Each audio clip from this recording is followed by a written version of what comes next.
अविद्या पूर्वकत्वं सर्वस्य कर्मणो सिद्धाम इति चेत न ब्रह्म हत्यादिवत। इस पर विस्तार पर चर्चा होगी। पूर्व पक्ष ने कहा आप जो कहते हो अविद्या पूर्वक की सभी कर्म होता है, कोई भी करता है, कोई भी कर रहा हो, कोई भी कर्म हो वो अविद्या पूर्वक ही है, अविद्या के बिना कर्म हो नहीं सकता। तब कहता पूर्व पक्षी असिद्ध है, ये नहीं होगा, ऐसा नहीं है। विद्वान के द्वारा ही कर्म होता है, अविद्वान से उसका दृष्टिकोण अलग है। पूर्व पक्ष दृष्टिकोण में यह है कि शरीर से भिन्न आत्मा मानने वाला जो विद्वान है वही तो कर्मकांड करेगा वेद का। ये शरीर से भिन्न आत्मा ही नहीं है, वो क्यों करेगा? और उसका कहने का मतलब है शरीर से भिन्न आत्मा मानना ये विद्या है, और शरीर से भिन्न आत्मा नहीं है बोलना ये अविद्या है। इसे वो उस दृष्टिकोण से कह रहा है, और हम लोग कह रहे हैं ऐसा नहीं। हमारे यहाँ एक बार जैसे ब्रह्म ज्ञान ही ब्रह्म विद्या ही विद्या है, बाकी सारी विद्याएं भी अविद्या कोटि में ही है। इसलिए जब सनत कुमार जी के पास नारद जी पहुंचे ब्रह्म ज्ञान के लिए, तो उन्हें पूछे जो जो पढ़े हो बताओ पहले, फिर उसे आगे हम तुमको पढ़ा देंगे। वो जो विनय से सब ऋग्वेद यजुर्वेद सारा वेद सब जितने भी श्रुति स्मृति पुराण इतिहास सब गिना दिया उन्होंने, कोई चीज नहीं छोड़ा। वो सब अविद्या कोटि के अंतर्गत है। ये सिद्धांत पक्ष है, ये दिमाग में इतना रखो, बाकी सब समझ में आएगी। इति चेन्ना ऐसा नहीं कहना, क्यों? ब्रह्म हत्यादिवत। सिद्धांत कहता है ब्रह्म हत्यादि कौन कर रहा है? जो शरीर से भिन्न आत्मा जानने वाले तो कर रहा है ना। शरीर से भिन्न आत्मा है ऐसे जानने वाला ही व्यक्ति, जिस शास्त्र से उसने इसको जाना कि शरीर से भिन्न आत्मा है, उन्हीं शास्त्रों में क्या लिखा है? ब्राह्मण हत्या करना पाप है। जब उसने जिस शास्त्र से शरीर से भिन्न आत्मा है इसे जाना, उसी शास्त्र ये भी बात बताए तो ये भी तो जानता है ना। जानते हुए कर रहा कि नहीं कर रहा ब्रह्म हत्या? किसी स्वार्थ को लेकर कर दिया। जिस प्रकार से ब्रह्म हत्यादि भी व्यक्ति कर रहा है, शास्त्रों को जानते हुए कर रहा है, इसको मानना पड़ेगा उस कर्म का पीछे अविद्या कारण है, अविवेकी कारण है।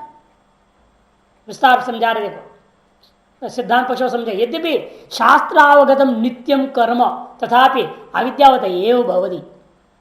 यद्यपि शास्त्रावगतम नित्यम कर्म, शास्त्र से अवगत है नित्य कर्म से कोई संशय नहीं है, फिर भी तथापि अविद्यावत एव भवति।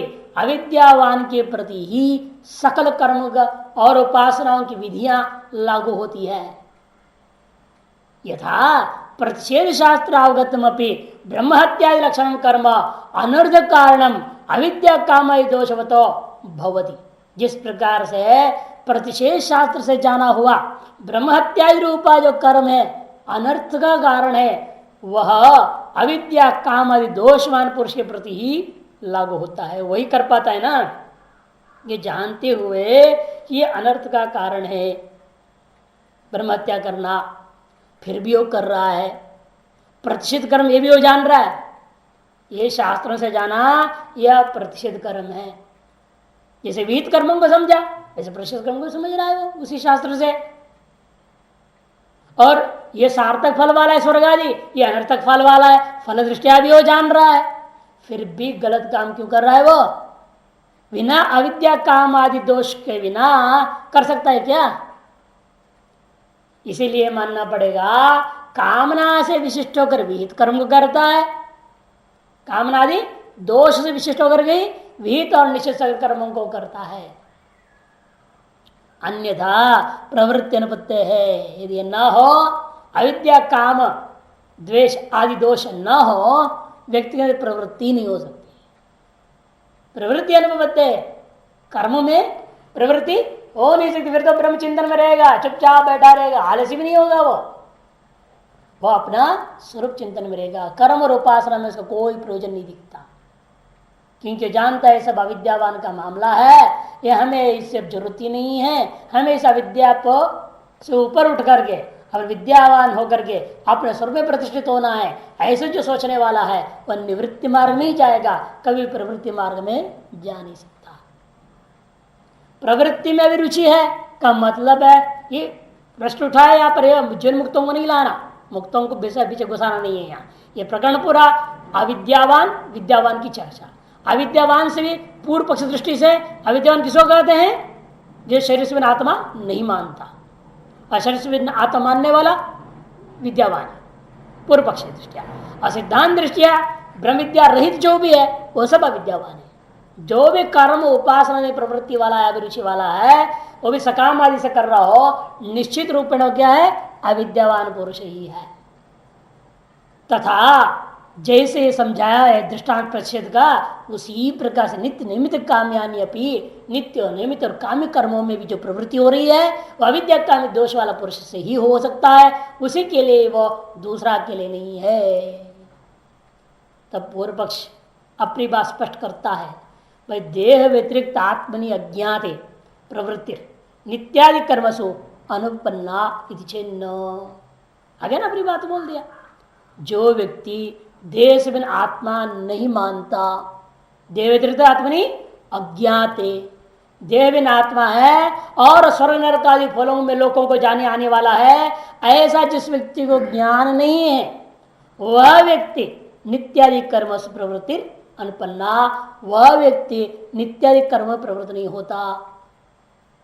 अर्थात जो व्यक्ति देह भिन्न आत्मा को मानता है वही नित्यादि कर्मों में प्रवृत्त होता है। आगे ना, देहादिस्मिन आत्मा न मानने वाला विद्यमान, देहादिस्मिन आत्मा मानने वाला विद्यमान, ऐसा मानकर पूर्व पक्ष कह रहा है। इसलिए विद्वान ही कर्म करता है, अविद्वान के लिए कर्म नहीं है, ये पूर्व पक्ष कहा। नो तो चलनात्मक से कर्मणो अनात्म कर्तृकस्य अहम कर्म प्रवृत्ति दर्शनात्। कहते देखो कर्म चलनात्मक है, क्रियात्मक है, और ऐसा जो कर्म है वो किसके द्वारा किया जा रहा है? अनात्म कर्तृकस्य, शरीर आदि इनको कर रहे हैं, और उसमें अभिमान क्या कर रहे हैं आप? अहम करोमि इति प्रवृत्ति दर्शनात्, अहम करोमि ऐसे आप प्रवृत्त हो रहे हैं, ये देखने को मिलता है। इसे स्पष्ट है आत्मा का जो अज्ञान, आत्मा का वास्तविक स्वरूप का अज्ञानवान अविद्यावान पुरुष ही कर्म में प्रवृत्त हो रहा है, ये सिद्धांत। देखो ये आत्मस्वरूप ज्ञान में आ गया, वो क्या शरीर को लेकर था, शरीर से आत्मा मानना न मानना, आत्मा मान लिया विद्वान, नहीं माना तो अविद्वान, ऐसे उसने ली। लेकिन सिद्धांत ठीक उल्टा बोलता है, नहीं, शरीर से आत्मा मानने वाला भी अविद्वान ही है। कैसे? इसलिए क्योंकि शरीर आदि से आत्मा मानने के बावजूद वो क्या मान रहा है? शरीर आदि से होता हुआ क्रियाकलाप को मैं कर रहा हूं बोल रहा कि नहीं कर रहा है? मिथ्या ज्ञानवान पुरुष को विद्वान कैसे बोलेंगे आप? कि कर्म कहां है?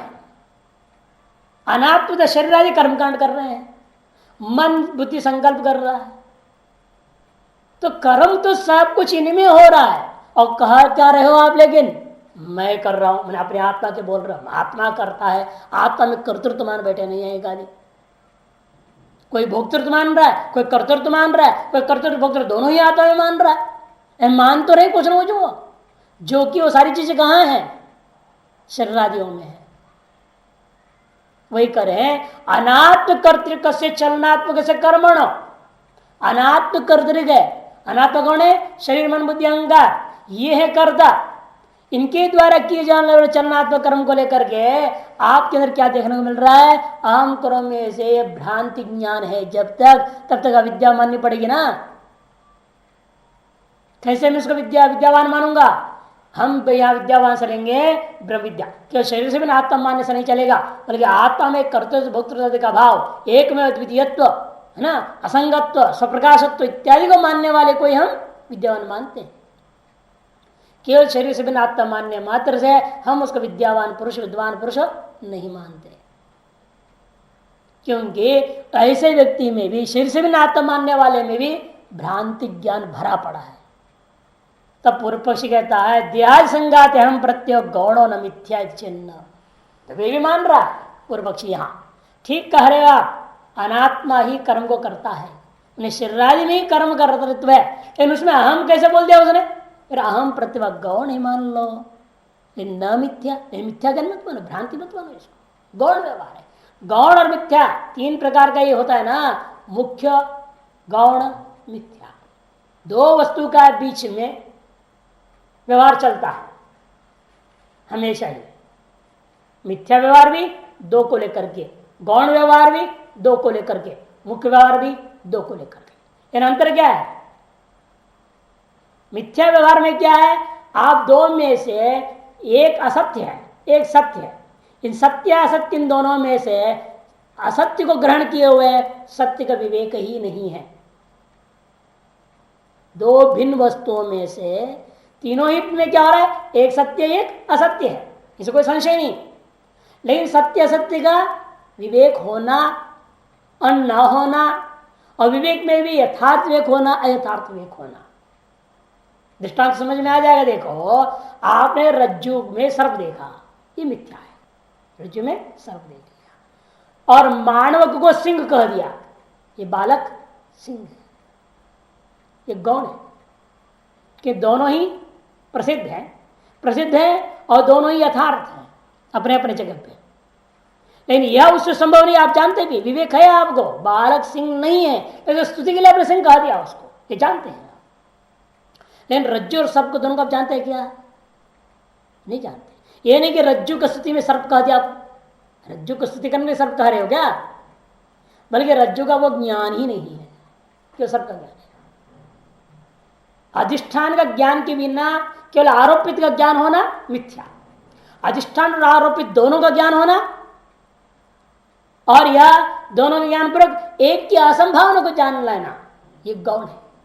हम जान रहे बालक है, हमें भी जान रहे सिंहत्व बालक में नहीं हो सकता, ये भी हम जानते हैं। और बालक रूप अधिष्ठान दिख रहा है हमें, जिसको सिंहत्व का मध्यारोप कर रहे हैं, और रज्जु रूप अधिष्ठान नहीं दिखता है। हमेशा मिथ्या ज्ञान में अधिष्ठान का भान नहीं है। गौण में क्या होता है?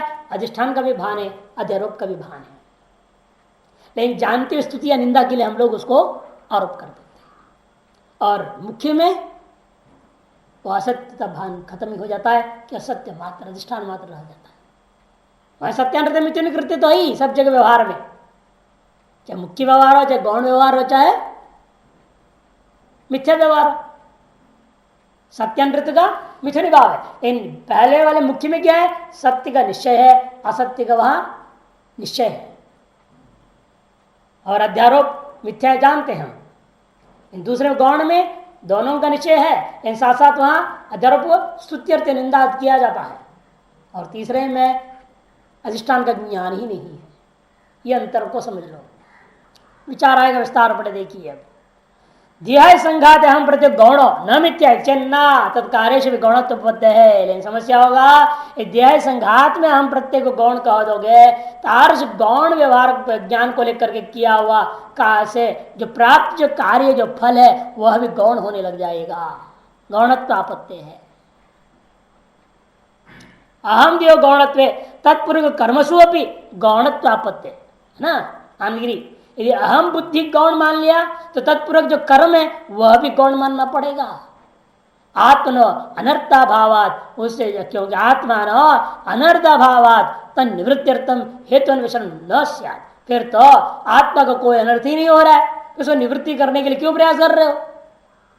कि गौण में क्या होता है, आपका कोई हानि नहीं है। जब बालक को सिंह कहने से बालक का कुछ हानि होगा क्या? या कहने वाले को भी हानि नहीं, स्तुति करने वाले को भी कोई हानि नहीं है, स्तुति को भी कोई हानि नहीं होता। फिर आत्मा का जब कोई हानि नहीं गौण व्यवहार में, फिर उस आरोप को निवृत्त करने के लिए क्यों प्रयास कर रहे हो आप? व्यर्थ है ना प्रयास, ये इनका कहना है। तब पूर्व पक्ष आत्मीय देहाय संघात हम प्रत्येक गौणो यथा आत्मीय पुत्रे, लोक में लेकिन प्रसिद्ध लोके चापी मम प्राण एवं अयं गौरी तद्वत् नैव अयं मिथ्या प्रत्यय। पूर्व पक्ष अपना विस्तार समझा रहा है। जैसे वेदों में भी लिखा है आत्मीय मान पुत्रादि जो देहाय संघाते अहम प्रत्यय गौण जो है, आत्मीय देहाय संघाते अहम प्रत्यय गौण, आत्म संबंधी जो देहादियों में जो अहम प्रत्यय हुआ वह गौण है। उसी प्रकार जिस प्रकार से आत्म संबंधी पुत्र में आत्ता वही पुत्र नामासी, ये तैत्र संहिता 2:11, कौशिक उपनिषद में भी 2:11 में ही आया है। लोके चापी, लोक में भी ये गाय मेरी प्राण के समान है, कह देते मेरे प्राण है, गौण व्यवहार। तद्वत नहीं वही मिथ्या प्रत्यय, इसलिए अहम करोमी ये जो हुआ है वह मिथ्या ज्ञान नहीं है किंतु गौण ज्ञान है, मान लो। मिथ्या प्रत्यय तो फिर मिथ्या प्रत्यय कहाँ होता है? वहां होता है जहां स्थान पुरुष और अपुरुष और गृह्यमाण विशेष यो। स्थान और पुरुष में दोनों को पहले क्या मान लिया? अपुरुष मान करके उसे पुरुषत्व की भ्रांति कर लिया, वह अधिष्ठान का भान नहीं मिथ्या में। अगृह्यमाण विशेष गृह्यमाण विशेष हो तो गौण है और अगृह्यमाण विशेष है तो मिथ्या है। न तो सिद्धांत के ऐसे नहीं हो सकता। गौण प्रत्यय से मुख्य कार्यार्थता, कि गौण प्रत्यय के अंदर मुख्य कार्यार्थता नहीं हो सकता। अधिकरण स्तुत्यर्थत्वात् लुप्तोपमा शब्देन, क्योंकि वहां ऐसे जहां गौण प्रयोग होते हैं अधिकरण का स्तुति मात्र के लिए होता है, भले उपमावाचक ईव आदि शब्द नहीं प्रयोग करते। या अयम मानव का सिंह ईव ये नहीं बोलते हो, मान सिंहो अयम मानव सीधे बोलते हो, सिंहो ईव अयम मानव का हम भले नहीं प्रयोग करते हैं। उपमावाचक शब्द का प्रयोग भले ना करो, लेकिन वहां में दोनों का प्रत्यक्ष हो रहा है। भाई ये सिंह तो है ही नहीं, ये मालूम है, फिर भी हम सिंह शब्द प्रयोग कर रहे हैं, तो वहां गौण प्रयोग इसलिए हो जाता है कि स्तुति के लिए मान करके, भले उपमावाचक शब्द नहीं है। यथा सिंहो देवदत्त अग्निर्माण गई थी, ये देवदत्त सिंह है, अरे बालक बिल्कुल आग है। इति सिंह इव अग्निरीव क्रौर्य पैंगल्यादि सामान्य सामान्यवत्वा देवदत्त मानव का अधिकरण वस्तुत्यर्थमेव, क्योंकि उनमें क्या है? सिंह के समान है वो, अग्नि के समान है वो। क्यों? क्या सामान्यता है? सर्वरूपेण नहीं सादृश्यता लेना, ये नहीं कि वो गौ को पकड़े काट के कच्चा खा जाएगा क्या वो आदमी सिंह कहने से? ऐसे सिंह क्या करता है? गाय को भी काट के खा जाता है, मार देकर, ऐसे नहीं करेगा। किंतु केवल से क्रूरत्व दिखाई दिया। क्रूरत्व भी एक जो सिंह का गुण है वो इस आदमी में, देवदत्त में, इस सादृश्यता को लेकर के व्यवहार हो गया, सिंह एवं देवदत्त। सर मानक में क्या है? एकदम आग जैसे पीला पीला पीला चमक रहा है, वैसे आग क्रोध के मारे पीला पीला हो गया बच्चा, तो उसको कह दिया अग्निर्माणव का पैंगल्यादि सामान्यवत्वात् देवदत्त मानव का अधिकरण स्तुत्यर्थमेव, न तो सिंह कार्य अग्नि कार्य होगा क्या ना? सिंह का कार्य उस बालक में नहीं है, देवदत्त में नहीं, न अग्नि का कार्य। यदि बालक की अग्नि है तो उसे खोपड़ी पर रख दो पतेला और भात पका लो, पक जाएगा क्या? ऐसा कभी नहीं होता। अग्नि का कार्य तो नहीं दिखता है वहां। इसी प्रकार से आप भी यदि गौण कहोगे आत्मा, फिर आत्मा से मुख्य कार्य नहीं हो सकेगा। जहां गौण होता है और मुख्य कार्य नहीं दिखता, इसके लिए दृष्टांत दे सिंह कार्य अग्नि कार्य गौण शब्द प्रतिनिमित्तम, जो गौण शब्द का प्रत्यय और गौण ज्ञान के प्रति निमित्त था, किंचित न साध्यते, कुछ भी वह सिंह का मुख्य कार्य को, अग्नि का मुख्य कार्य को सिद्ध नहीं करता, जैसी स्तुतियां होती है। मिथ्या प्रत्यय कार्यम तो अनर्थम अनुभवती, और मिथ्या प्रत्यय जो होता है वह उसका कार्य क्या है? अनर्थ। वो तो सभी अनुभव करते ही है। रज्जु में सांप का अनुभव हुआ, मिथ्यानुभूति हुई, तो उसका कार्य क्या है? अनर्थ प्राप्ति, वो होता ही है। इस शरीर में आत्मादि बुद्धि करता हुआ आप जो कर्मकांड आदि करते हो, वह कर्मकांड करके अहं करो भी बोलते हो, उसका नतीजा क्या है? अनर्थ प्राप्ति। स्वर्ग में मिला वहां से लौटना, नरक में मिलेगा वहां से लौटना, पुण्य पाप कार्य कुछ भी करते रहो फिर भी अनर्थ ही है, मोक्ष तो होता नहीं। गौण प्रत्यय विषय च जानाति नैष सिंहो देवदत्त, क्योंकि हमेशा यह व्यवहार में क्या हम देखें, गौण प्रत्यय का जो विषय होता है उसको आप अच्छी तरह से जानते हैं। क्या जानते हैं? यह बाल देवदत्त सिंह नहीं है, तथा अयम अग्नि मानव का, इसी प्रकार यह मानव का अग्नि नहीं है। यह बात आप अच्छी तरह से जानते हैं, है या नहीं? जानते हुए एक किंचित गुण को लेकर के आपने अध्यारोप करके स्तुति के लिए किया है। तथा गौणे देहा संघातन आत्मना कृतम कर्म, इसी प्रकार से तुम्हारे मत के अनुसार चलो मैं गौण जो देहा संघात रूपी आत्मा के द्वारा किया गया जो कर्म है वह न मुख्य अहम प्रत्यय विषय आत्मना कृतम स्यात्, और मुख्य जो अहम प्रत्यय का विषयभूत आत्मा उसके द्वारा किया हुआ नहीं माना जाएगा।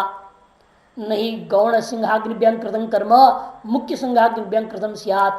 जैसे गौण सिंह रूपा देवदत्त और गौण अग्नि रूपा बालक के द्वारा किया हुआ कर्म को आप मुख्य सिंह के द्वारा किया हुआ या मुख्य अग्नि के द्वारा किया हुआ ऐसा कभी नहीं मानते। न च क्रौर्य न पैंगलेन व मुख्य सिंहाग्नि कार्यम किंचित क्रियते स्तुत्यर्थेन उपक्षीणत्वात्। क्योंकि क्रौर्य रूपा गुण या पैंगल्य रूपा गुण जो मुख्य सिंह का मुख्य अग्नि का था उससे कोई कार्य कुछ भी किंचित भी कार्य आप संपादन नहीं कर सकते। जैसे देवदत्त सिंह जैसा दहाड़ देगा भले उस सिंह का कोई कार्य सिद्ध होगा क्या? सिंह से जो कार्य हुआ करता है वैसे उस देवदत्त से कोई कार्य सिद्ध होगा क्या? नहीं हो सकता। सर अग्नि मानव कह दिया इतने सब मानवक से अग्नि से जैसा काम आप कर लेते जो काम करते हैं वे मुख्य कार्य उस बालक रूपा अग्नि से सिद्ध नहीं हो सकता है। क्यों? स्तुत्यर्थेन उपक्षीणत्वात्। क्योंकि स्तुति के माध्यम से ही उसका क्षय हो चुका है, उसका और कोई सामर्थ्य, भले ऐसा ज्ञान को ले लो उस ज्ञान का कोई और सामर्थ्य नहीं है। स्तूय मानव जान ही तो इतना ही नहीं, जिनकी आप स्तुति कर रहे हैं ना वो देवदत्त और बालक नहीं जानते हैं कि मैं सिंह नहीं हूं, मैं अग्नि नहीं हूं। स्तूय मानव जो जानी तो नाम सिंहो नाम अग्निरिति न सिंह से कर्म मम अग्नेश्चिति। अच्छे से जानते मैं सिंह नहीं हूं, मैं अग्नि भी नहीं हूं और मैंने कोई ऐसा कार्य नहीं किया जो सिंह का कार्य होगा। सिंह जैसा कार्य करता है वैसे कार्य मैंने नहीं किया। और जो अग्नि कार्य करता है पकाना वगैरह जलाना वगैरह वह कार्य मैंने नहीं किया, ये जानता है।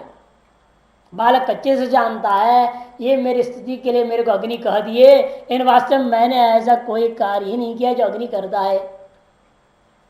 बस अग्नि के रंग के समान रंग वाला मेरा शरीर हो गया, उतने से मेरे को अग्नि कहा चले। जान रहे हो मैं आ गया जैसे सिंह क्रूर होकर के कार्य करते वैसे मैं कोई कार्य नहीं किया, क्रूर भाव के प्रकट किया, इतने मार से लोगों ने मेरे को सिंह कह दिए। यह बात व्यक्ति अच्छी तरह से जानता है। तथा न संघात से कर्म मम मुख्य से आत्मनिति प्रत्युक्त तरह से। इसीलिए वास्तविक ज्ञान क्या होना चाहिए आपको कि यह होना चाहिए संघात आदि से किया हुआ जो कर्म है वो मुझ मुख्य आत्मा के द्वारा किया हुआ नहीं है। संघात से कर्म मम मुख्य से आत्मा न इति प्रत्यय युक्त तरह से वही उचित होता है। न पुनरहम करता मम कर्म यदि ऐसा होना तो बिल्कुल मिथ्या ज्ञान भ्रांति है कि जो है मैं करता हूं मेरा यह कर्म है, ऐसा ज्ञान तो होना नहीं चाहिए था। लेकिन हो रहा है ना, जो कर्मकांड कर रहे हैं, जो शास्त्रों को पढ़े लिखे हैं, शरीर से आत्मा मान रहे हैं, जो कर्म करो वो भी तो क्या कर रहे हैं, लेकिन हम करोमी ये तो मम कर्म व्यवहार कर रहे हैं ना। इसका मतलब वो भी निश्चित रूप में विद्यावान नहीं है। यदि विद्यावान होते तो यही कहते शरीर आदि से होता हुआ जो कर्म है यह मुझ मुख्य आत्मा का कर्म नहीं है, ये कहना चाहिए था, ऐसा ही ज्ञान होना चाहिए था। लेकिन उल्टा हो रहा है, इसलिए मानना पड़ेगा जहां उल्टा ज्ञान होता है उसी का नाम मिथ्या ज्ञान है, गौण नहीं है। इसलिए ये जो कार्य अहम करोमी इसको गौण ज्ञान करके पूर्व पक्ष ने कहा, खंडन करते नहीं, वो गौण नहीं है, वो मिथ्या ज्ञान ही है। यच्च आहु, और जो पूर्व पक्ष ने कुछ लोगों ने कहा आत्मीय ही स्मृति इच्छा प्रयत्न ही कर्म हेतु वीर आत्मा कर्म करोती थी तन्न। ये चाहो संगादे अहम दियो मिथ्याधित्वेपि न तदृतम आत्मनि कर्तृत्व किंच आत्मीय ज्ञान इच्छा प्रयत्न नहीं अस्य कर्तृत्व वास्तव इति मतम अनुबदति। यानी अवतरण का दिया ना तीसरी पंक्ति, वो लोग मान रहे हैं नैयायिक आदि क्या कहते हैं भाई आत्मा में कर्तृत्व साक्षात नहीं है, क्योंकि आत्मा में जो गुण पैदा हुआ ना, कौन से गुण, ज्ञान इच्छा प्रयत्न, इन गुणों के वजह से आत्मा में कर्तृत्व आ गया। संघाते अहम ध्यो मिथ्या मान लिया, ठीक, शरीर में जो आत्मबुद्धि हुई वो मिथ्या है, ये नैयायिक आदि मानते हैं, वो मान रहे हैं। और लेकिन न तत्कृतम आत्मनिकर्तृत्व, इसलिए शरीरादि कृत जो कर्म है उसको लेकर के आत्मा में कर्तृत्व नहीं आया, ये भी स्वीकार कर रहे हैं वो लोग।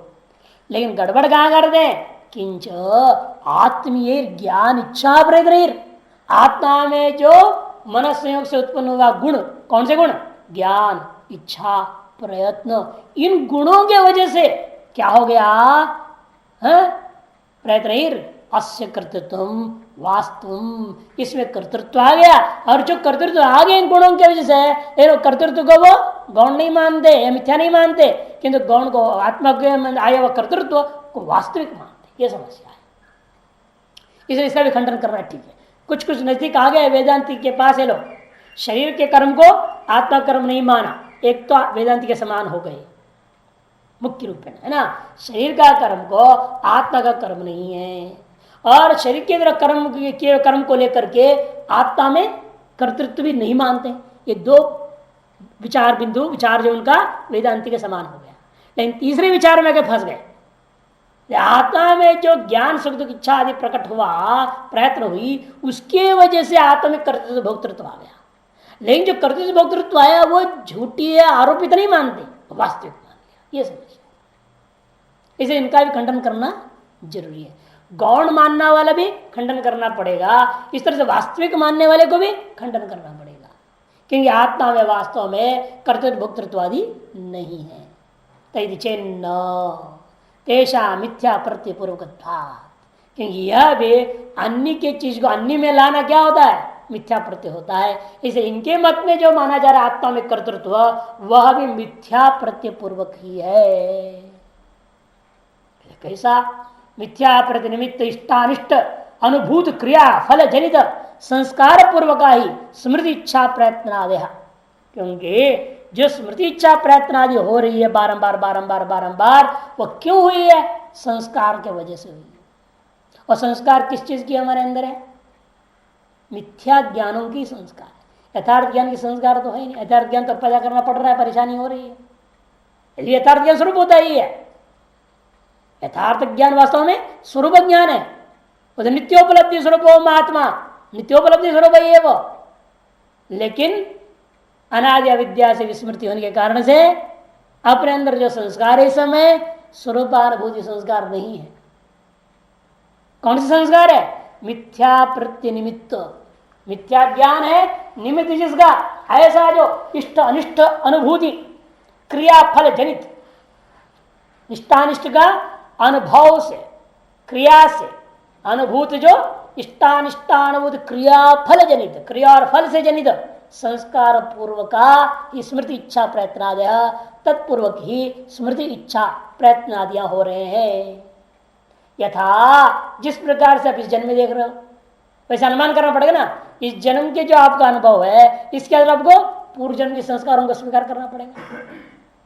ये कह रहे हैं यथास्मिन् जन्मनि देहादि संघाताभिमान राग द्वेषादि कृतो धर्माधर्मो तत्फलानुभवश्च, इस जन्म में देहादि संघात अभिमान के वजह से राग द्वेष आदि को लेकर के धर्माधर्म आदि आप कर रहे हो और तत्फल को भी अनुभव कर लेते हो।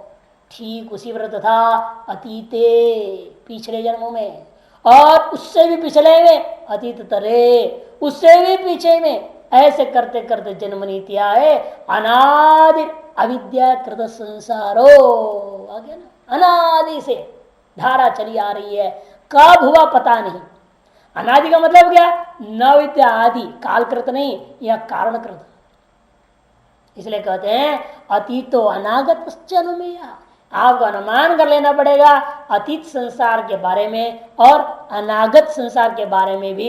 ये सब कुछ मिथ्या प्रत्यय निमित्त की है, ये दृढ़ निश्चय कर लो, अनुमान से निश्चय कर लो पहले। अनुमेय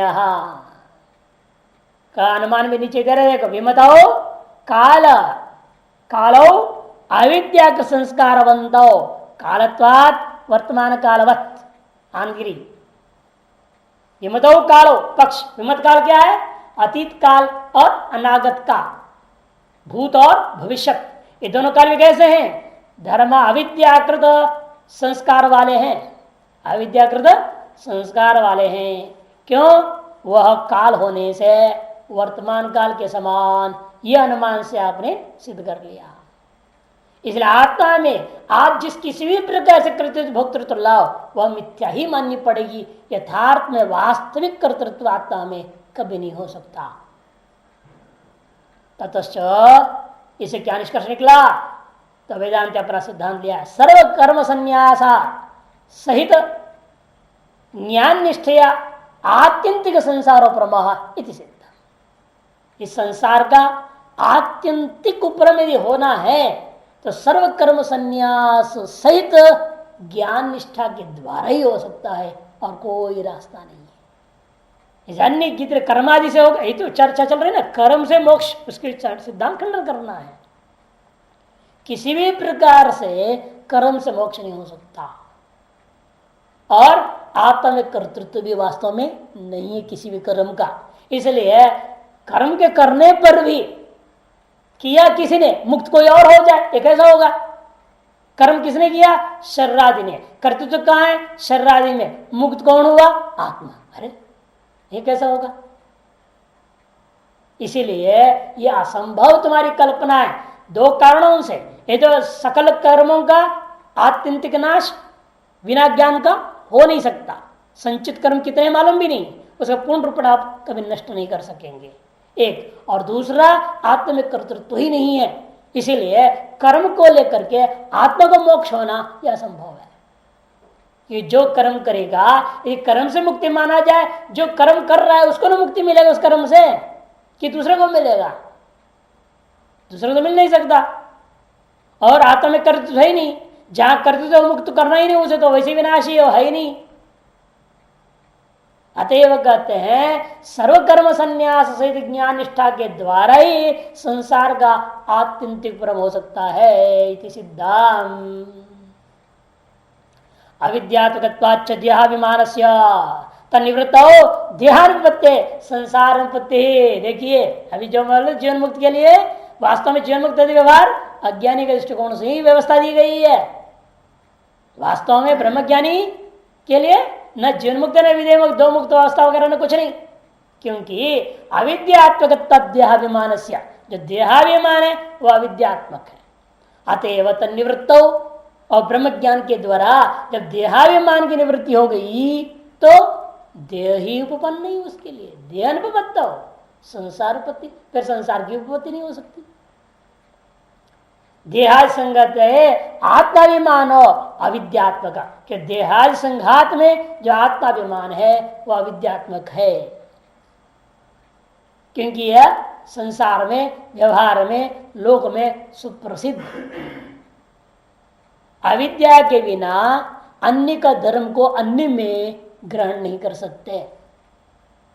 से देहादि में आत्मत्व का जो अभिमान हो गया है, देहादि में आत्माभिमान जो हो रहा है, निश्चित रूप अविद्या का कार्य है। नहीं लोके गवादिभ्यो अन्योहम मतश्च अन्य गवायति जानस तान अहम इति प्रत्यम मन्यते कश्चित। कि लोक में ये देखने को मिलता है, जो व्यक्ति दृढ़ निश्चय कर लिया क्या एक गवादि से भिन्न मैं हूं और मेरे से भिन्न एक गाय आदि है, तो व्यक्ति कभी कहेगा क्या मैं गाय हूं, ये सारी गाय मैं हूं, ऐसा कभी नहीं बोल सकता। गवादिभ्यो अन्योहम, गवादियों से मैं अलग हूं, और मत्तश्च अन्य गवादि, मुझसे अलग एक गवादि है। यदि जानन, ऐसा जानता हुआ व्यक्ति कभी नहीं कह सकता तान अहम इति, ये गवादि मैं हूं, ऐसा कभी नहीं। थी प्रत्यम न मन्यते कश्चित, ऐसा ज्ञान कभी कोई व्यक्ति नहीं कर सकता।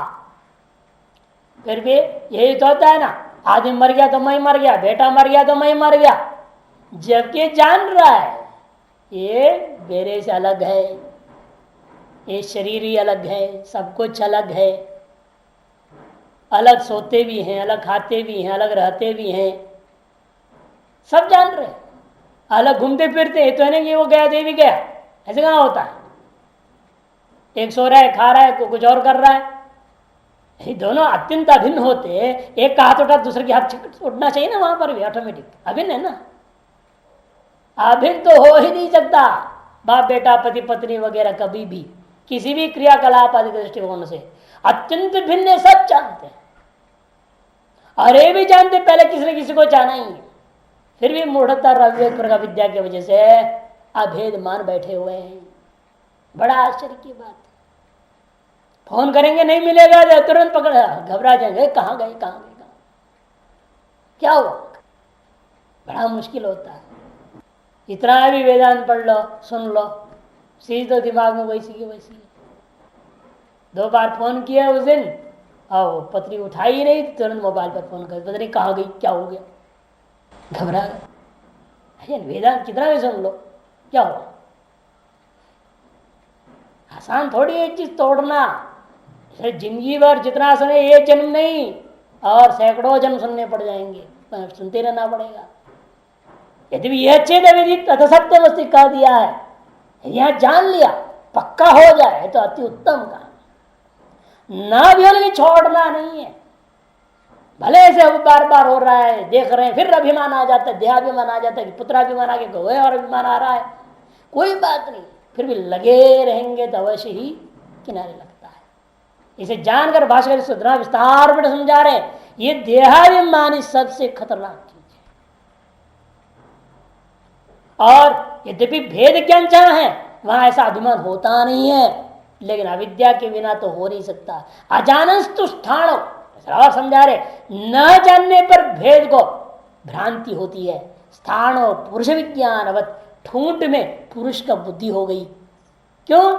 ये ठूंठ करके हम नहीं जान रहे। अधिष्ठान और आरोपित का भेद ज्ञान जब तक नहीं होता, अभेद भ्रांति होती है, तब इस तरह का ज्ञान होता है। अविवेक तो देह संगात कुर्याद अहम इति प्रत्यम, इसलिए अविवेक की वजह से, अविद्या की वजह से देहाय संघात में यह आदमी कर बैठता है हम ऐसा ज्ञान।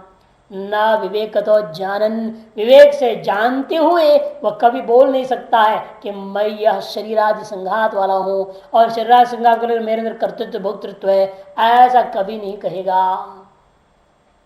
यस्तु आत्मा पुत्रवान नामासी थी, और ये जो पूर्व पक्ष ने दृष्टान दिया था, आत्मा वही पुत्र नामा से मैं ही बेटा हूं, ऐसा व्यवहार होता है उपनिषद चैत्र संहिता वेद में, कौशिक उपनिषद में भी आया हुआ है। इति पुत्रे अहम प्रत्यय, पुत्र में भी जो अहम प्रत्यय हुआ स तो जन्य जनक संबंध निमित्तो गौण, वह मुख्य नहीं है, वह जन्य जनक भाव संबंध को लेकर के, निमित्त को लेकर के गौण ही अहम प्रत्यय हुआ है, समझो। गौणेन च आत्मना, पहले बोल चुके हैं, गौण आत्मा के द्वारा किया हुआ कार्यक्रम मुख्य आत्मा के क्रियाकर्म नहीं माना जा सकता। नहीं तो बेटे ने भोजन खा लिया तो बाप का पेट भर जाए, ऐसा होता है क्या? यदि मैं ही बेटा हूं बोल दिया उसने, आता वही पुत्र नाम असी, तो भाई तुम हो, तुम खा ले तो मैं खा लिया, हो जाना चाहिए ना। फिर दोनों में बैठ गई साथ में, 2 थाली में खाते हैं। इसका मतलब एक के खाने से दूसरे का पेट भरा नहीं। ये कहने के लिए था, ये मेरे आत्मा ही ये हूं, वही मैं हूं, ये जो कहना है वो अत्यंत गौण व्यवहार मानना पड़ेगा, वास्तव में नहीं। यही कह रहे हैं, गौणेन च आत्मना भोजनादिवत परमार्थ कार्य न शक्यते कर्तुम गौण सिंहाग्निभ्याम मुख्य सिंहाग्नि कार्यवत। गौण आत्मा के द्वारा भोजनादिवत के समान परमार्थम कार्यम न शक्यते कर्तुम, परमार्थ कार्य करना संभव नहीं है, वास्तविक कार्य करना संभव नहीं। क्योंकि आप चाहेंगे मैं बेटे की तरह भोजन कर लूं, मैंने बेटे के खाने से मेरा भी खाने का काम हो जाए, ऐसा कभी नहीं होता। भले बेटा खा लेगा, आपको फिर अलग से खाना ही पड़ेगा, है या नहीं? तो जिस प्रकार से गौण आत्मा का खाना पीना के माध्यम से मुख्य आत्मा में खाना पीना नहीं हुआ, जिस पर दृष्टांत में गौण सिंह आदि के द्वारा मुख्य सिंह का कार्य नहीं देखने को मिला, गौण अग्नि के द्वारा मुख्य अग्नि का कार्य देखने को नहीं मिला, उसी प्रकार से गौण आत्माओं को लेकर के मुख्य आत्मा का कार्य प्राप्ति नहीं हो सकती। भोजनादि परमार्थ कार्यम न शक्यते कर्तुम, परमार्थ में यथार्थ वास्तविक कार्य जैसा गौण सिंह अग्नि के द्वारा मुख्य सिंह अग्नि का कार्य देखने को नहीं मिलता।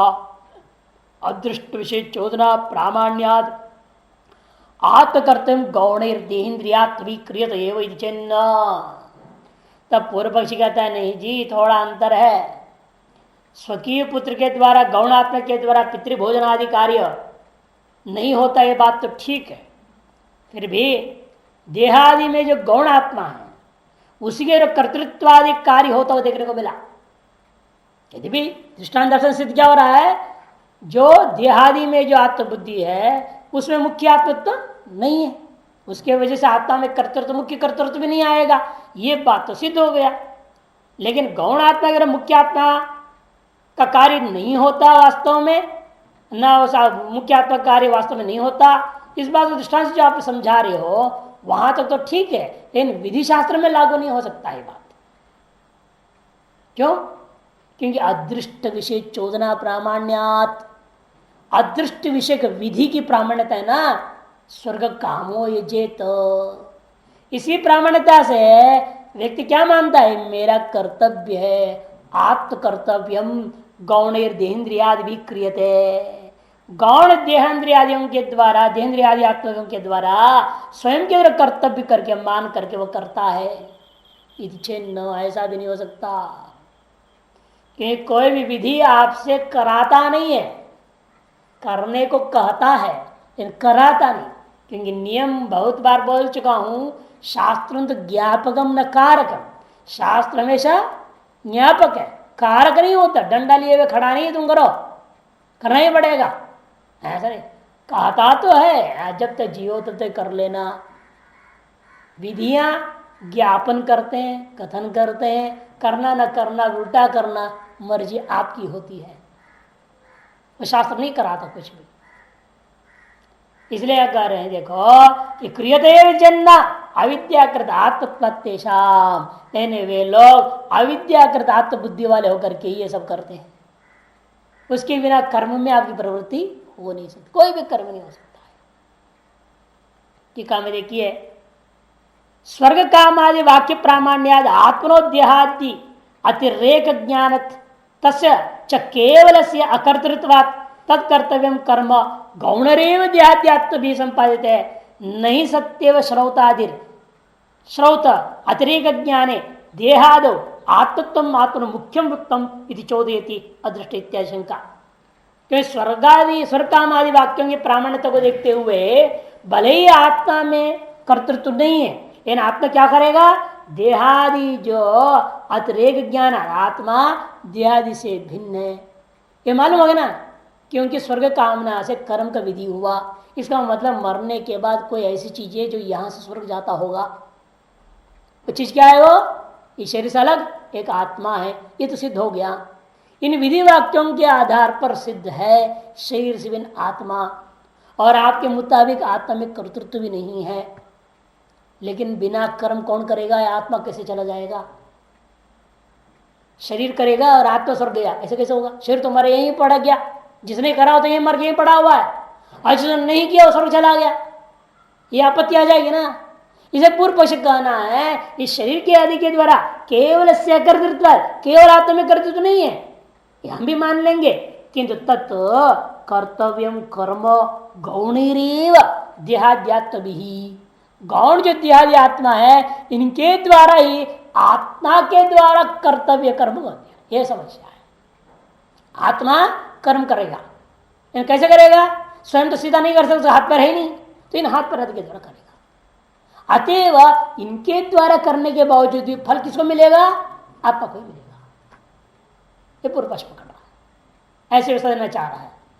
यानी ये भी इष्ट नहीं है, इनके द्वारा उसमें कर्तृत्व आना और वो वास्तविक होना, अतः उसको वास्तविक कर्म करता आत्मा हो जाएगा और उसे आत्मा को भी फल मिलेगा स्वर्ग नरक आदि, यह मानना वेदांत सिद्धांत विरुद्ध है। न देहादि, इसलिए कहते हैं संपादित नहीं सत्येव श्रौतात्रिक ज्ञाने देहादो आत्मत्वम आत्मनो मुख्यम युक्तम, इसलिए श्रौतात्रिक ज्ञाने देहादि में जो आत्मत्व का आत्मत्व जो माना गया वह मुख्य तो हो नहीं सकता, यह हम भी मानेंगे। शरीर आदि में आत्मबुद्धि गौण है और मुख्य आत्मा में ही आत्मबुद्धि यथार्थ है, यह हम मान लेते हैं। लेकिन आत्मा में कर्तृत्व किसी न किसी प्रकार से लाना पड़ेगा और आत्मा में फल भोक्तृत्व भी लाना पड़ेगा, तभी जाके सारे शास्त्र सार्थक हो जाएगा, नहीं तो शास्त्र ही व्यर्थ हो जाएगा, विधि निषेध सब। ये पूर्व पक्ष कहना है। तब सिद्धांत कहते नहीं, अविद्याकृत आत्मत्व ये भी उन सभियों में अविद्याकृत आत्मत्व तेषा मैंने देहादियों में अविद्याकृत आत्मत्व को लेकर के सारा व्यवहार हो सकती है। क्योंकि हम स्थूल शरीर से अलग एक सूक्ष्म शरीर मानेंगे और वो सूक्ष्म शरीर ही इस लोक से दूसरे लोक में जा रहा है, आत्मा आता जाता नहीं है। जैसे घड़ा को अब यहां से वहां ले गए तो आकाश थोड़ी गया, आकाश तो व्यापक है। फिर व्यवहार क्या हुआ, घटाकाश चला गया, घटाकाश यहां से वहां गया ना, घट गया तो घटाकाश नहीं गया क्या, घटाकाश भी चला गया, व्यवहार होता है क्योंकि आकाश व्यापक है। सुख शरीर के यहां से चले जाने से दूसरे जगह आप क्या कहेंगे, तो सुख शरीर चैतन्य भी यहां से वहां चला गया, आत्मा भी चला, व्यवहार हो जाएगा, कोई दिक्कत नहीं, गौण व्यवहार है,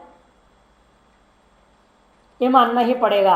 इस अविद्याकृत मने देहादि नाम, देहादियों के अंदर जो गमनागमन कर रहा है इस लोक से परलोक आदि, वह अविद्याकृत आत्मत्व को लेकर के ही है। न च गौण आत्मनो देहेन्द्रियादय, और देहेन्द्रियादियों में आत्मान न च गौणा, गौण आत्मन, गौण जो आत्मा है देहेन्द्रियादि, इनका जाना आना संभव नहीं है, ये निश्चय कर लेना चाहिए। किंतु फिर कौन सी आत्मा जाता है आता है, मिथ्या आत्मा ही जाता आता है। गौण आत्मा का जाना आना संभव नहीं है, मिथ्यात्मा का जाना आना ही संभव है। मिथ्या प्रत्येन असंगस्य आत्मना संगति आत्मत्व आपाद्यते, तद्भावे भावा तदभावे च भावा, स्पष्ट कर दिया। क्योंकि मिथ्या प्रत्यय के द्वारा ही असंग आत्मा में संग का व्यवहार हो रहा है। असंगस्य आत्मना संगति आत्मत्व आपाद्यते, असंग आत्मा में संगत्व का आत्मत्व का ये सारी चीज का आपादन किया जा रहा है। ये मिथ्या प्रत्यय के बिना हो नहीं सकता। अधिष्ठान दोनों का जब ज्ञान रहेगा वह गौण व्यवहार होता है। अभी बार बार बोल चुके हैं, सिंह माणक में क्या है, हम सिंह को भी जानते हैं, माणक को भी जानते हैं, माणक रूप अधिष्ठान भी मुझे दिखाई दे रहा है जिसमें हम आरोप कर रहे सिंहत्व का, और वह आरोप गौण इसलिए हो गया क्योंकि अधिष्ठान भी मुझे प्रत्यक्ष है और सभी जानते हैं बालक सिंह नहीं है, सिंह कार्य भी बालक से हो नहीं सकता। यानी यहां ऐसा नहीं है, अधिष्ठान का ज्ञान नहीं है। असंग आत्मा का ज्ञान हो जाए फिर संग का आरोप कैसे करोगे, आप करोगे ही नहीं। इसे मिथ्या ज्ञान मानना पड़ेगा। मिथ्या ज्ञान में हमेशा क्या होता है, अधिष्ठान का ज्ञान नहीं रहता है, गौण में अधिष्ठान ज्ञान रहता है। ये अंतर समझ लो अच्छी तरह से। इसलिए कहते हैं यहां पर क्या हो रखा है, इसको मिथ्या ज्ञान मानना पड़ेगा, क्योंकि जिसमें आप संग मान रहे हो उसका असली स्वरूप क्या है, असंग है। असंग में संगत्व का आरोप किया है, उस आरोप करते वक्त उस असंग आत्मा रूपी अधिष्ठान का स्वरूप ज्ञान आपको नहीं है, क्योंकि तद्भावे भावात तद अभावे च अभावात, देहादियों के अनात्माओं के होने पर उसमें आत्मत्व मिथ्या ज्ञान होता है और उनके न होने पर इस आत्मत्व में मिथ्या ज्ञान भी नहीं होता। अविवेकी नाम अज्ञान काले बाला नाम दृश्यते, क्यों, इसको समझा रहे, तद्भावे भावात उसको समझा रहे, क्योंकि अविवेकियों के अंदर क्या हो रहा है, अज्ञान काल में हम क्या देख रहे हैं, बच्चों में, अज्ञानियों में, अविवेकियों में, मूढ़ों में यही देखने को मिलता है। दीर्घो हम किसको लेकर बोल रहे हैं, वो शरीर को लेकर के तो कह रहे हैं ना, मैं लंबा हूं, गौरव हम, मैं गोरा हूं, किसको लेकर कह रहा है, ये शरीर आदि के साथ तादात्म्य करके तो बोल रहा है। और एक कब बोल रहा है ये बात, अज्ञान काल में ही कह सकता है, अविवेक की वजह से कह सकता है, अधिष्ठान और आरोपित का अविवेक की वजह से कह सकता है। देहाय संगाते आम प्रत्यय न तो विवेकी नाम, विवेकियों के अंदर ऐसा देखने को नहीं मिलेगा। जो व्यक्ति अन्योहम देहाय संगाता जानता, मैं इस देहाय संगात से भिन्न हूं ऐसे जानता हुआ जो विवेकी है, वह कभी तत्काले देहादि संघाते आम प्रत्यय न तो भवती, अन्वय कर देना। जो विवेकी है, जो जान रहा है ये शरीरादि संघात से मैं भिन्न हूं, असंग हूं, नित्य इत्यादि, वह व्यक्ति जो जान रहा है उस काल में अर्थात उस ज्ञान काल में देहादि संघात में हम प्रत्यय कभी वो नहीं कर सकता। तस्मात मिथ्या प्रत्यय अभावे अभावात, इसे एक तरह मिथ्या ज्ञान न होने पर देहादि में आत्मबुद्धि भी नहीं होती है। अतत्कृत एव, इसीलिए ये हमें कहना पड़ेगा मिथ्या प्रतिकृत ही शर्रादि में आत्मत्व आता है, इसको इसलिए गौण नहीं कह सकते। जैसे मिथ्यात्मा है, गौण आत्मा नहीं। गौण आत्मा पुत्रादि में, जहां जिसको मैं आत्मा कह रहा हूं वो मुझे साफ दिख रहा है, वो अधिष्ठान दिखाई दे रहा है, मुझसे अलग दिख रहा है, वह गौण आत्मा है। और शर्रादि में अधिष्ठान दिखता नहीं, इसे मिथ्या आत्मा है। और मुख्य आत्मा इन दोनों से अलग है। यह हम प्रत्येक को लेकर के पंचदशी में समझाए, मुख्य गौण मिथ्या। वो इसी के आधार, सब भाष्य के आधार पर सब लोग लिखते ही हैं सब कुछ, ये विस्तृत भाष्य के आधार पर ही उन्होंने पूरा एक प्रकरण बना दिया वहां पर। न गौण प्रतिक्रियमाण विशेष सामान्य और ही सिंह देवते और अग्निमाण की ओर वह गौण प्रत्यादि स्पष्ट बोल दिया। जहां पर दोनों को आप अलग अलग ग्रहण कर रहे हैं, दिमाग में बिल्कुल स्पष्ट समझ में है आपको, सिंह और मानव दोनों पदार्थ स्पष्ट है आपको, वहां पर गौण व्यवहार होता है। पृथक विशेष सामान्य, सिंह का विशेष स्वरूप, मानव का विशेष स्वरूप। सिंह का जो सामान्य धर्म, मानव का सामान्य धर्म, ये दोनों अच्छी तरह से अलग अलग आप जानते हैं। सिंह देवदत्ती और अग्नि मानव के और वाह गौण प्रत्यय, ऐसा सिंह और देवदत्त और अग्नि और मानव के बीच जो आप प्रत्यय कर रहे हैं वह गौण प्रत्यय होता है। शब्द प्रयोग वाह स्यात्, ऐसा गौण ज्ञान और शब्द का दोनों का प्रयोग हो सकता है। न अग्रियमाण सामान्य विषय, जहां सामान्य विशेष का ग्रहण नहीं हुआ वहां पर गौण व्यवहार नहीं होगी, किंतु वह मिथ्या प्रत्यय होगा। जब तक आपने इसका विशेष और सामान्य भेद को ग्रहण नहीं किया तब तक क्या है, आपको वहां मिथ्या ज्ञान होगा। जब भेद ग्रहण कर लिए तब गौण माना जाएगा, और भेद ग्रहण करने के पश्चात एक को मिथ्या दूसरे को यथार्थ जान लिया, फिर तो क्या कहना, वो मुख्य को जान लेगा।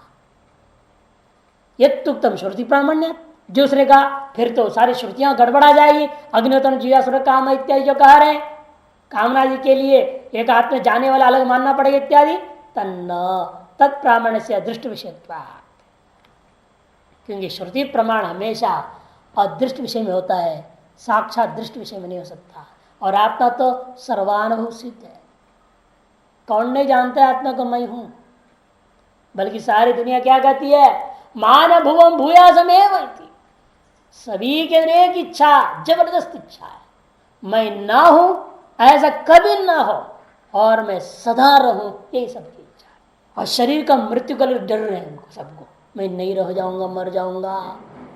अरे शरीर का भले मरने से मर जाए, भले तू तो मरेगा नहीं, तेरा तुम तो अमर स्वभाव वाला है, ये समझाना पड़ेगा, आत्मा का असली स्वभाव में पहुंचाना है। और ये जो बात भी कह रहा है मान भुवम भूयासमेव, शरीर का मृत्यु का भय से कह रहा है, मैं ना हूं ऐसे कभी ना हो, किंतु मैं सदा रह जाऊं, ये जो भावना है शरीर का मृत्यु भय को लेकर के ही है। उसे स्पष्ट है, नित्यता है, वो दृष्ट है। और श्रुति हम प्रमाण उसी में मान रहे हैं ना जो प्रत्यक्ष अनुमान आदि का विषय नहीं है, उसी विषय में श्रुति को प्रमाण माना जाता है। और प्रत्यक्ष अनुमान से विषय को यदि कथन कर रही है श्रुति, उसको हम क्या मानते हैं, अनुवाद है, वो केवल अनुवाद मात्र है, अन्य प्रयोजन को लेकर के। इसे तत्प्रामाण्य से अदृष्ट विषय और विस्तार समझाएंगे। प्रत्यक्ष आदि प्रमाण अनुपलब्धे ही विषय अग्निहोत्र साध्य साधन संबंधे श्रुति प्रामाण्यम न प्रत्यक्षादि विषय, कि प्रत्यक्षादि प्रमाणों के द्वारा अनुपलब्ध, हमें मालूम है ना अग्निहोत्र का और स्वर्ग का बीच में साध्य साधन भाव संबंध है। अग्निहोत्र साधन है किसका, स्वर्ग रूप साध्य का। यह संबंध हमें प्रत्यक्षादि किसी प्रमाण से ज्ञात नहीं था। ऐसे जो अज्ञात और अदृष्ट पदार्थ है उसको कथन करने में ही श्रुति की प्रामाण्यता मानी गई है। न प्रत्यक्षादि विषय अदृष्ट दर्शनार्थ विषय तत्प्रामाण्य, प्रत्यक्षादि विषय में हम श्रुति का प्रामाण्यता नहीं मानेंगे, क्योंकि अदृष्ट दर्शनार्थ विषय प्रामाण्य, अदृष्ट दर्शन रूपा प्रयोजन को लेकर के ही, विषय को लेकर के ही प्रामाण्यता को माना जाता है।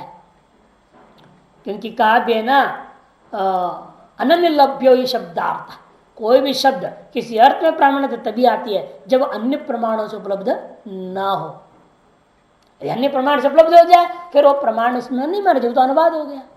प्रमाण तो वही है जिससे पहले प्राप्त हो चुके हैं आपको, जिससे वो पदार्थ का ज्ञान पहले प्राप्त हुआ था, वो उस ज्ञान के लिए प्रमाण माना जाएगा। और उसको अब दूसरे ढंग से हम ग्रहण कर रहे हैं यहाँ, फिर उसके लिए अनुवाद माना जा सकता है, प्रमाण नहीं माना जा सकता। नानुवादे प्रामाण्य विदोस्त प्रामाण्य, इसलिए कहा अपूर्व जो विधि है उसमें प्रामाण्यता होती है, अनुवादों में प्रामाण्यता नहीं मानी गई है। इसे उनके मीमांसकों के मतलब क्या है, विधि में मात्र प्रामाण्यता होती है। विधि में मंत्र, नामधेय, अर्थवाद, निषेध, इनमें प्रामाण्यता नहीं मानते। वो विधि शेषत्व न प्रमाण है, विधि का पूछ बन गया, विधि से जुड़ा है वो, इसलिए भी प्रमाण हो गया, नहीं तो अप्रामाणिक हो जाएगा उसे जुड़ने से। जैसे कई लोग हमारे नाम ले लेते, क्यों, उनसे जुड़े मैंने उसका मतलब, हाँ थोड़ा जो बोल रहा है तो प्रामाणिक होगा, जो बोल रहा है मान लिया।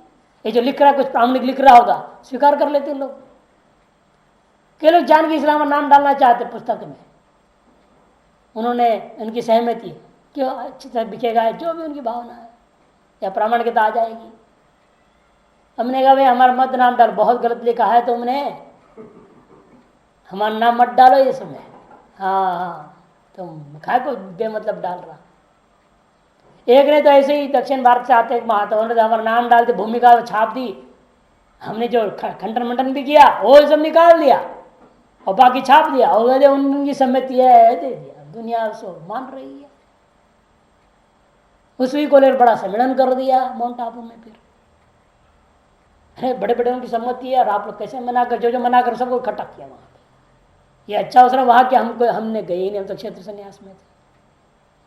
तो ऐसे से लोग तो संबंध मात्र से प्रामाण्यता मान लेते हैं ना, तो सर विधि में केवल प्रामाण्यता है और उस संबंध मात्र से अर्थवाद में प्रामाण्यता मानी गई, स्वतंत्र प्रामाण्यता नहीं। जैसे आप कहते हो वैसे हम भी कह रहे हैं, अदृष्ट विषय में ही श्रुतियों की प्रामाण्यता है, तत्संबंधी होने से उन दृष्ट विषयों का भी जो कथन कर अनुवाद उस द्वारा प्रामाण्यता आती है, साक्षात प्रामाण्यता नहीं होता।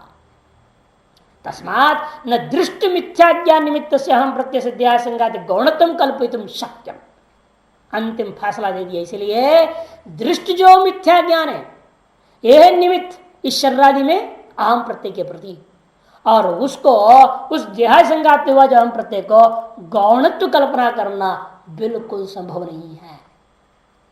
जैसे नई श्रुति शतम भी शीतोग्नि प्रकाश वैती ब्रुवत प्रामाण्य उपैती, भले हजारों श्रुतियां कह दे, सैकड़ों श्रुतियां कह दे कि अग्नि ठंडी होती है और अग्नि कोई प्रकाश नहीं देता, भले वेद लिख कर मान लेंगे आप, भले वेद भी कह दे तो भी हम इसे नहीं मानेंगे।